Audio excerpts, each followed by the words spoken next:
지금까지 우리는 가장 이 시간을 통해서 많이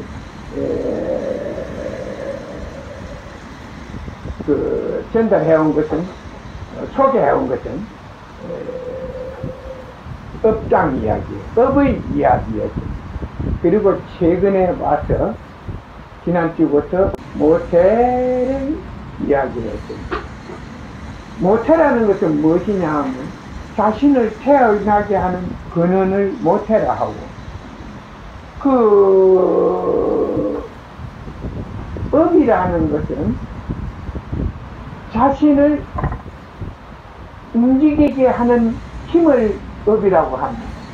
그러면 모태 속에 있는 일은 무엇이고 업은 무엇이냐? 내나 그게 씨앗과 싹입니다. 그건 흙뿌리에서 나오는 게예요. 이미 그 씨앗은 싹을 갖고 있는 겁니다. 그렇지? 열매도 갖고 있는 겁니다. 생명으로 부활하면 어떤 싹이 거기서 나고 어떤 열매가 열리게 되어 있다는 결정되어 있는 것입니다. 이 결정은 모태 속에 있는 일에 의해서 결정이 됩니다. 업은 이 모태 속에 있는 일을 계속 되풀이하게 합니다. 생명활동이라는 모태 속에 있는 일을 계속 되풀이합니다.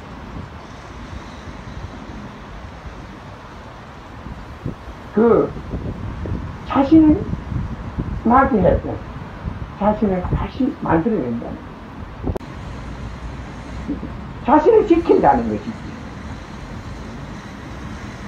그러면 이 모태 속에 있는 말이나 모태라는 말이나 업이라는 말은 같은 겁니다. 그러면 이 모태 속에 있는 일이나 업이 어떻게 만들어지느냐?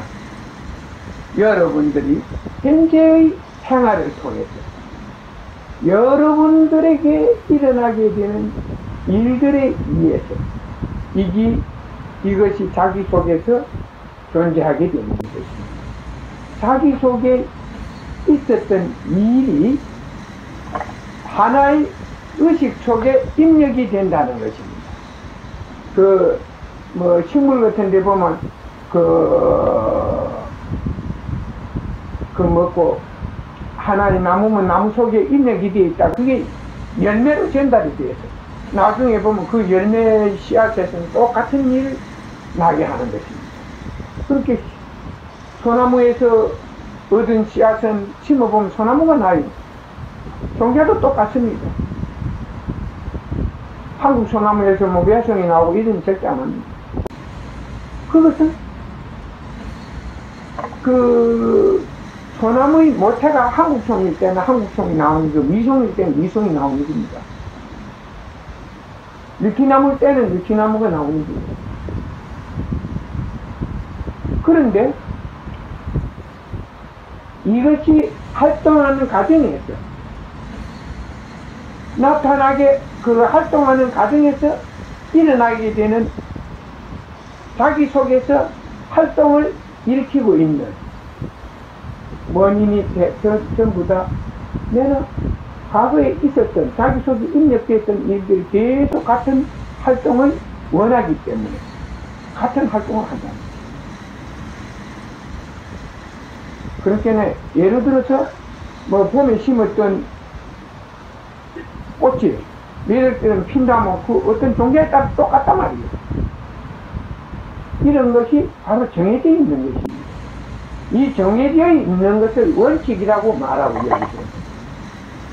이 원칙 속에 있는 모든 일은 문제에 의해서 만들어진 것들이다, 이렇게 보면 됩니다. 자, 여기서 우리가 좀 더 나아가면 자기 속에 있는 일을 가지고 미래에 자기는 어떤 자기를 태어날 수 있는가, 이런 전부 다 들어가게 됩니다. 그리고 미래에 태어났을 때 자기는 어떤 생활을 하게 됩니다. 여러분들이 바로 이 자리를 통해서 듣고 깨달아야 할 점은 바로 이 점입니다.